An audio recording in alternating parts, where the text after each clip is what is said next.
So, you want to take your thumbnail game to the next level, but you only have your smartphone?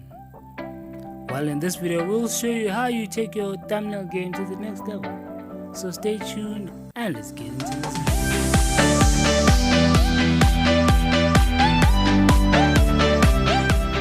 And how's it going, guys? This is i7tech here, and today I'm going to be using an app called Photoshop Touch.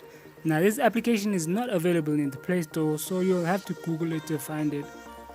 And once you find it, it's the very best app that you can use to make YouTube thumbnails. I don't know why it was removed from the Play Store. Don't ask me, go ask Adobe. But just to get started and show you how, this is the first part of two parts of the series. This part is my foundation, what I do in the beginning, just making sure the resolution of the thumbnails is correct, 1920 by 1080. And once I've done that, I proceed to get everything together.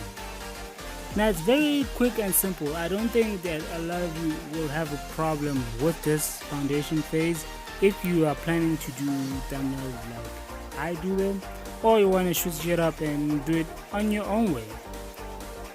So normally what I do is I change the background, I make it white, and then I change it to the channel color, which is about dark blue. And then you'll see that once I've changed, I'll press yes. And normally here I always increase the saturation. I like my saturation. It's just something that I enjoy.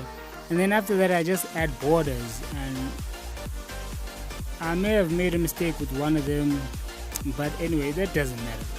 Because after just quickly making these borders, it's very simple. I don't really want to take too much time with it. Yeah, that's the one that I made a mistake with, so I'll just delete it and do it again. It's very simple. It's quick and easy. And once I've done my borders, after that I do.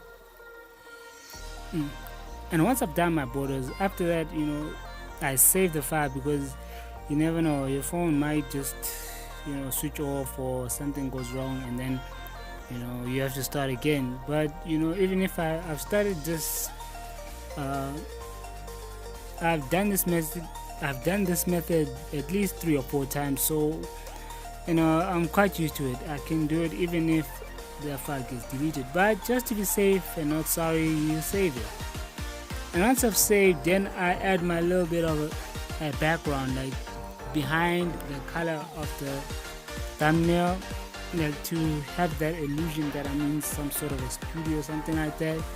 That's how I call it. So what I do is put this image of a new studio at the back. Then I fade it out, or I forgot the other name for it. Yeah, I just fade it out. Yeah, I reduced the opacity, but I reduced the opacity of the wrong one. Then now I just reduce the opacity, and once I've done that, it's quite simple. I add some background blur to the picture, and you can. It's not a must that you put a background blur. I just do it because I like to do it. And that's how quick it is, just making quick thumbnails. This is going to be a part 1 of part 2. Part 2 is coming up soon, so if you're interested in that, stay tuned and we'll do that for you guys. Anyway, this has been i7tech. Thank you guys for watching. Make sure to like, subscribe, and press that bell so you can stay notified of my videos. And this is i7tech, and I'll see you guys in the next.